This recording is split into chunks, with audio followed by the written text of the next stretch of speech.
Hello. അപ്പോൾ എൻ്റെ കയ്യിൽ എന്തായി ഉണ്ടായിരിക്കുന്നതായിരിക്കുമല്ലോ. ഇന്ന് അങ്ങനെ ഒരു മടി പിടിച്ച ദിവസമായിരുന്നു കേട്ടോ. ഇന്നൊരു എൻഗേജ്മെൻറ്റിനൊക്കെ പോയിട്ട് വന്നിട്ട് ഉച്ചയ്ക്കത്തെ ഫുഡ് അങ്ങനെ തട്ടിയിട്ട് വൈകിട്ടായപ്പോഴത്തേക്ക് എന്തെങ്കിലും ഉണ്ടാക്കണമല്ലോ എന്ന് വിചാരിച്ചിട്ട് അപ്പോൾ ഇന്ന് ചപ്പാത്തി ആക്കാമെന്ന് വിചാരിച്ചിട്ടോ. ചപ്പാത്തി ആക്കാമെന്ന് വിചാരിച്ച് ചപ്പാത്തിയൊക്കെ ഉണ്ടാക്കിയെടുക്കുന്നുണ്ട് കേട്ടോ.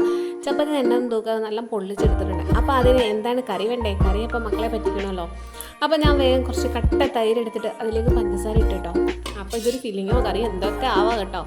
അപ്പോൾ ഞാൻ എന്തായാലും അതിലേക്ക് നല്ല പഞ്ചസാരയൊക്കെ ഇട്ടിട്ട് കട്ട തൈര് അങ്ങനെ ചപ്പാത്തിൻ്റെ മേലേക്ക് ഒഴിച്ചു കൊടുക്കുന്നുണ്ട്. അപ്പോൾ സ്പൂൺ കൊണ്ട് എല്ലായിടത്തും ഒന്ന് സ്പ്രെഡ് ചെയ്ത് കൊടുത്തു കേട്ടോ. അധികം പുളിയില്ലാത്ത തൈരുമായിരുന്നേ.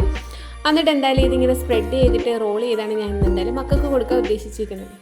അപ്പോൾ എന്തായാലും ഞാൻ അവർക്ക് കൊടുത്തു. ഞാനിത് നേരത്തെ ഇത് ചെറുതിൽ ഞാൻ ട്രൈ ചെയ്തിട്ടുണ്ട്. അപ്പോൾ ഞങ്ങൾ പണ്ടിങ്ങനെ പഞ്ചസാരയ്ക്ക് തൈരിനകത്ത് പഞ്ചസാരയ്ക്ക് ഇട്ട് കുടിക്കലുണ്ടായിരുന്നു കേട്ടോ.